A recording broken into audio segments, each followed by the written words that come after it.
Bonjour à tous.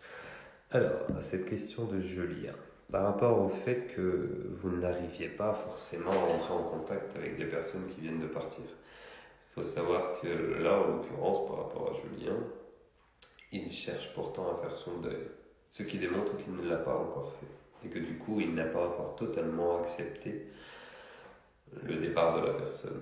Il y a une bonne volonté, bien entendu, mais cela ne suffit pas. Si vous prenez la réalité telle qu'elle se présente, et que du coup, telle qu'elle est faite, de façon concrète, dans l'univers, les choses sont concrètes, elles ne sont pas à peu près.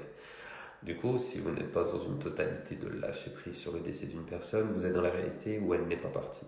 Si la personne est dans la réalité où elle se sent bien et qu'elle accepte son départ, ce sont deux réalités complètement opposées, qui font qu'elles ne se communiquent pas l'une entre elles, deux mondes parallèles qui ne se touchent pas.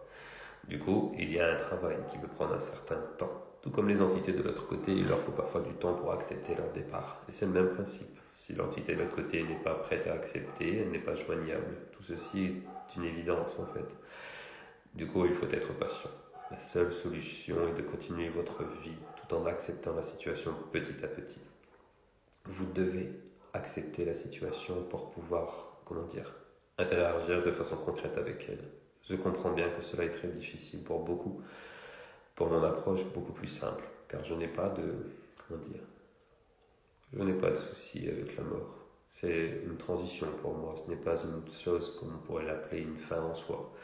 Du coup, je suis prêt à toute éventualité.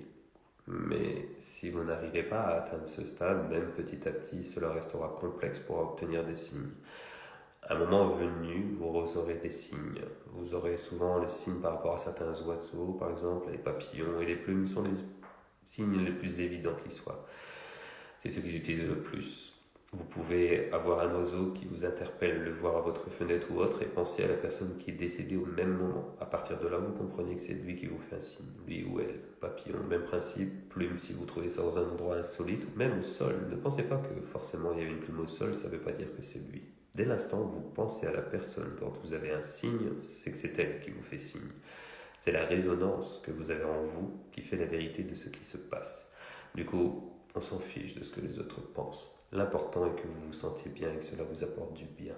Le regard des autres, on s'en fout. Vous saurez toujours critiquer sur ce que vous pensez. Du coup, on s'en fiche. Vivez pour vous. Mais à toi, Julien, oui, on sent bien que tu le veux, mais tu n'es pas encore prêt. Il faudra attendre aussi alors à ce moment-là pour la contacter. Pas trop vite. Tu n'es pas encore prêt. Ciao, ciao.